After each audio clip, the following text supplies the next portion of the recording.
Welcome back, eighth graders.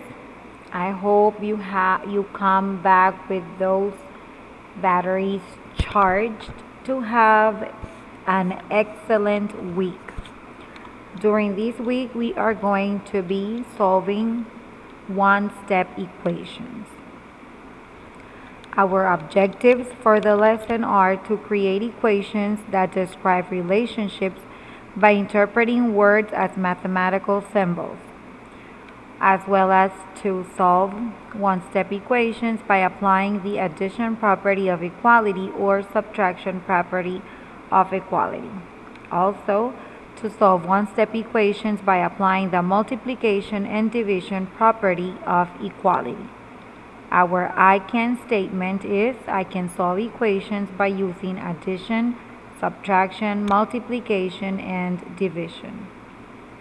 There are a couple of vocabulary words that we should learn and understand before we go ahead and enter the topic fully. So the first word is equation. This is a mathematical statement that contains two expressions and an equal sign. This is an example here. We have x minus 3 equal 9. So there are two expressions and there's one equal sign. The first expression we have x minus 3 plus 3 equals 9 plus 3, and then x equals 12. Here we are only learning what an equation is and what it looks like. In the next slide, I will further explain how this happens or why this happens. Our next vocabulary word is isolate. This means to use the properties of equality and inverse operations to get a variable with a coefficient of 1 alone on one side of the equation. So this is what happened in our first example. We isolated the variable x. To solve an equation, that's the process of finding all values of the variable that make the equation a true statement. Solution is a value that makes an equation true.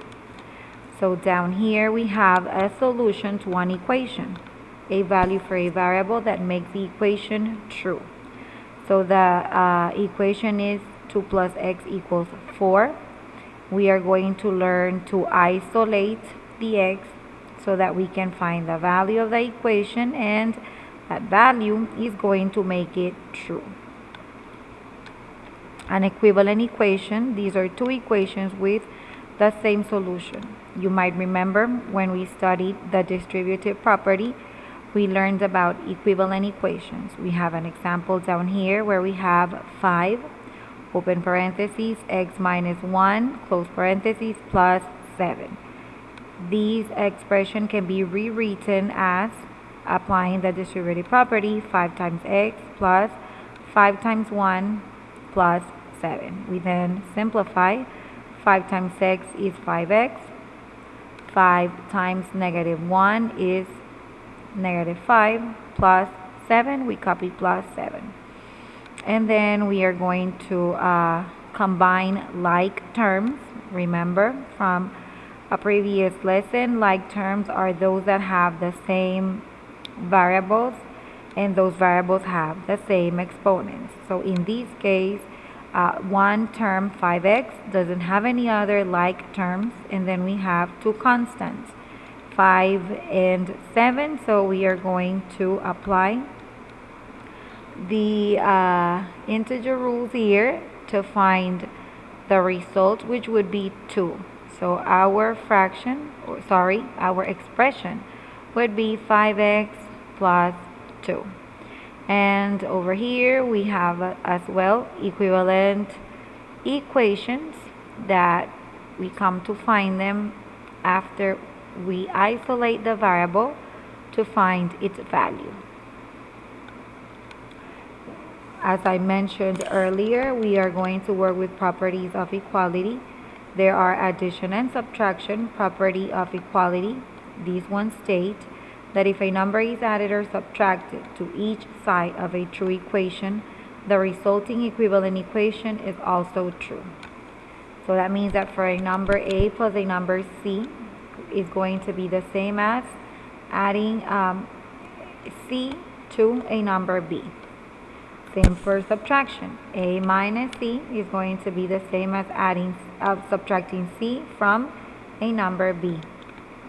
There are multiplication and division properties of equality that state that if an equation is true and each side is multiplied or divided by the same non-zero number, then the resulting equation is equivalent.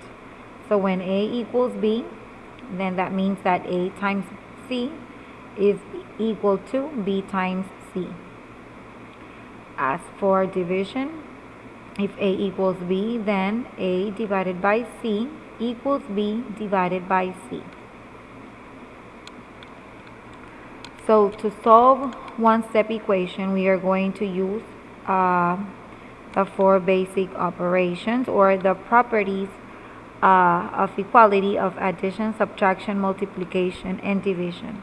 These basically means that to solve an equation, we are going to use the inverse operation. As you can see in this example where we have x plus 23 equals 90.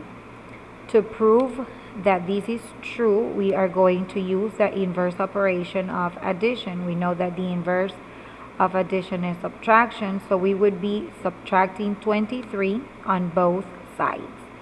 So when we do that, x plus 23 minus 23, because they are opposites, we are able to cross them out and we isolate the variable. So we have our x here, and then we are going to subtract on the other side. 90 minus 23 equals 67. So there we have the value for x.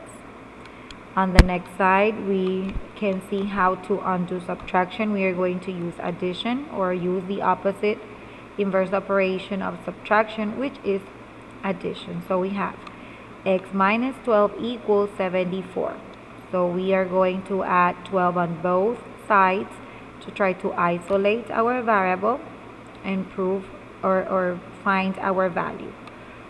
So this would be x minus 12 plus 12 equals 74 plus 12.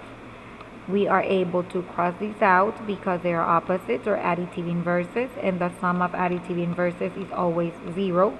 So we have x alone, and on the other side we add 74 plus 12 equals 86. Down here we have a multiplication, and as we know, the opposite or the inverse operation of multiplication is division. So to isolate the variable, which is what we want to do, we are going to divide 4 on both sides. So here 4 divided by 4 is 1. We are able to isolate for x. On the other side we divide. 48 divided by 4 is 12. And finally we have a division here. X over 3 equals 18. Our purpose is to isolate for x, so we are going to multiply 3 on both sides. We multiply because we are using the inverse operation of division. So we are able to cross out 3 and 3 here and isolate for x. And we multiply on the other side. 18 times 3 equals 54. Okay, now let's go ahead and solve one-step equations. We are going to start by solving this one by adding. So on this first example, we will have m minus 12 equal 29. So what we want to do is isolate the variable. In order to isolate the variable, we are going to use the inverse operation of the one we see there. So there's a subtraction going on, so we are going to use the opposite of subtraction, which is addition. That means we are going to add 12 on both sides so that we can isolate our variable. So we copy m minus 12 and use the inverse operation, which is addition. And then we are going to add that number 12 on both sides. Okay? Once this has been done, then remember that the sum of additive inverses is 0, so we are able to cross these two out, and we have our variable alone, m. Then we are going to add 29 plus 12. So 9 plus 2 is 11. We carry 1, and 2 plus 1 is 3 plus 1 that we're carrying. That would be 41. And very important, there's a way to check and try to make sure or be sure that this is correct. So this is definitely an optional step, which I very highly recommend that all of us do. And to check, what we are going to do is evaluate the expression or substitute the value. So we already know that m equals 41. So we're going to replace 41 minus 12 equals 29. And if our answer is correct, then we would have equivalent expressions here. So let's subtract 41 minus 12, and okay, we have to regroup there. So that would be 29 equal to 29. So because we have the same values, that means that our procedure here, what we did here, is correct. Let's do another example. Now we are going to solve by subtracting. Okay. Or no, let's do another example of solve by adding, just to be sure. So we have v minus 9 equals 14. We follow the exact same steps because this is a subtraction. We are going to use the opposite or the inverse operation of subtraction, which is addition. So we are going to add 9 on both sides. So we have v minus 9 plus 9, and we are going to do the same thing on the other side. 14 plus 9. Okay. Now we have additive inverses here, so we are able to cross out these negative 9 and these positive 9. This leaves us with our variable isolated, and then we are going to add 14 plus 9. This is equal to 23. And we can check this. We want to be sure that our answer is correct, that we have these right. So to check, we are going to evaluate the expression or substitute the value. So we already know that v equals 23. So instead of writing the variable, I'm going to write its value. 23 minus 9 equals 14. And if everything I did is correct, then the subtraction should equal 14. And yes, 23 minus 9 is 14. So 14 is equal to 14, which means that I solved this expression correctly. Okay, now let's solve by subtracting. The procedure is going to be similar, or basically the same, only that we're going to use the inverse of addition, which we know is subtraction. So our first example is a plus 26 equal 35. Okay, so we are using the inverse operation of adding is subtracting, so we are going to subtract 26 on both sides. Okay.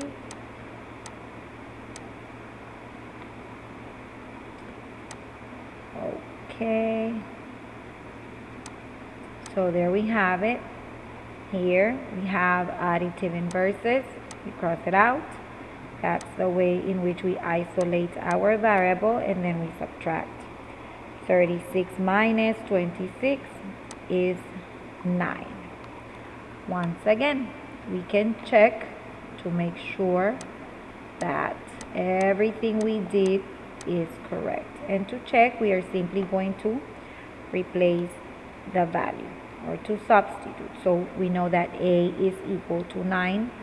So this would be 9 plus 26. And if everything we did is correct, this should be 35. So here we have, so 26 plus 9 would be, 9 plus 6 would be 15. And we carry 1, so that would be 3. So yes, 35 equals 35.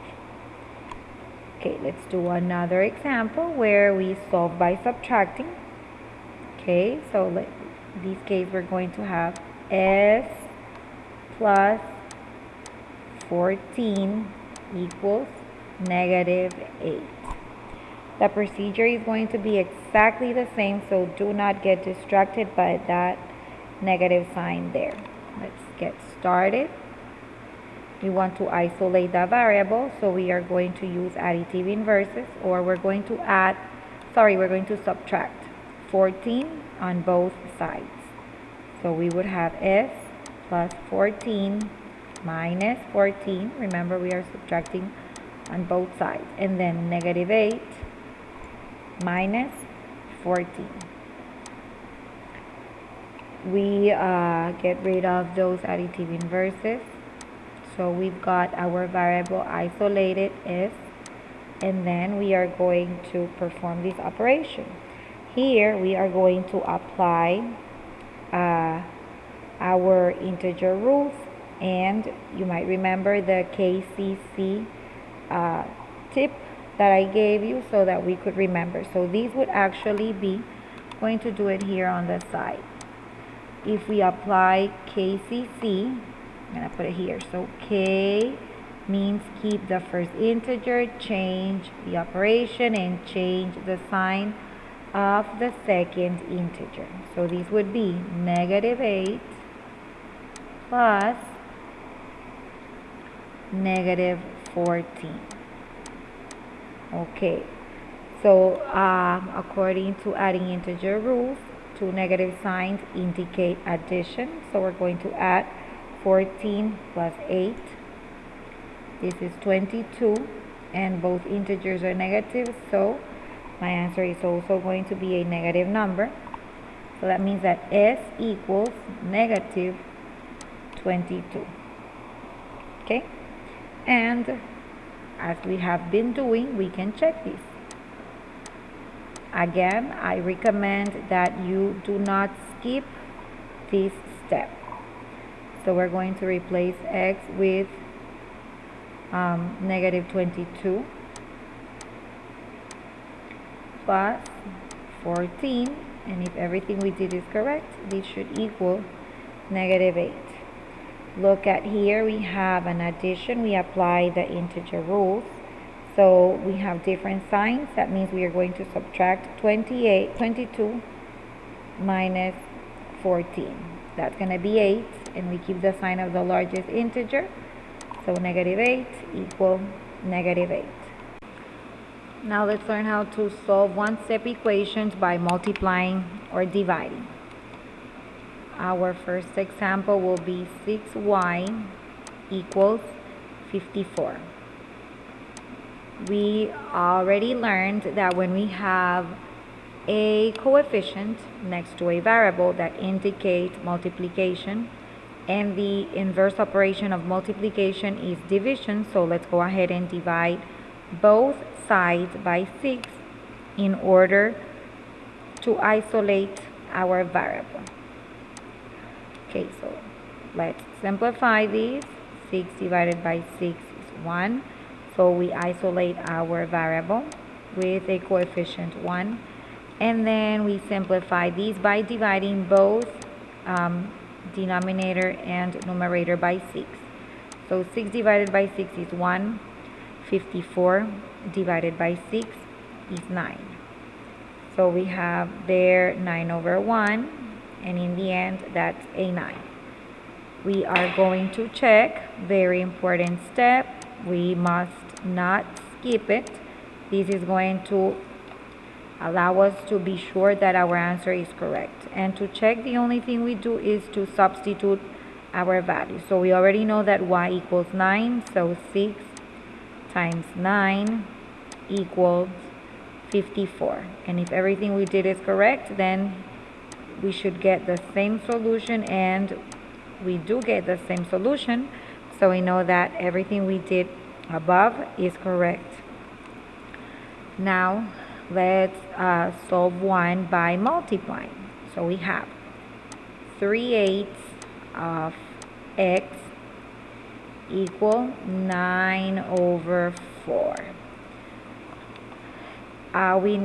We also know that fraction lines indicate division, so in order to solve these equation, we are going to use the inverse operation of division, which is multiplication. And also remember that to multiply or to divide a fraction, we use the reciprocal of the fraction. So the reciprocal of 3/8 would be 8/3. So we're going to use 8/3 to multiply on both sides. Okay, there we have it. Now we are going to try and isolate the variable. We can cross out these reciprocals to leave our variable isolated, x equals, and now we are going to solve these. We can either go ahead and multiply the two denominators and the two numerators and the two denominators, but we would get really big numbers, and then we would have to simplify, or we could decide to simplify right here. So that's what I'm going to do. I'm going to simplify crossed. Okay, so here 3 divided by 3 is 1, and then 9 divided by 3 is 3. And I have 4 divided by 4 is 1, and 8 divided by 4 is 2. So what I have to do next is multiply 3 times 2. Okay, so the value of x is 6. If everything I did is correct, which I am going to check to make sure that it really is, then I should get the same values. So I'll copy the original fraction 3/8, and I know that the value of x is 6, so I'll replace that, and this should equal 9/4. Okay, I see that I'm working with a fraction and a whole number, so to make it easier, I'm going to work with two fractions simply by adding a denominator 1. Then I go ahead and multiply numerator by numerator. 3 times 6 is 18, and denominator by denominator, 8 times 1 is 8. I copy what I have on the other side. Now I'm going to try and simplify these fractions. I'm going to work on this other side because I don't have much space left down here. So I try to simplify, and common multiple of 18 and 8 is 2. So I'm going to divide both numbers by 2. Okay, so 18 divided by 2 is 9. 8 divided by 2 is 4. And I can see how I have the same values, so it means that everything I did prior is correct.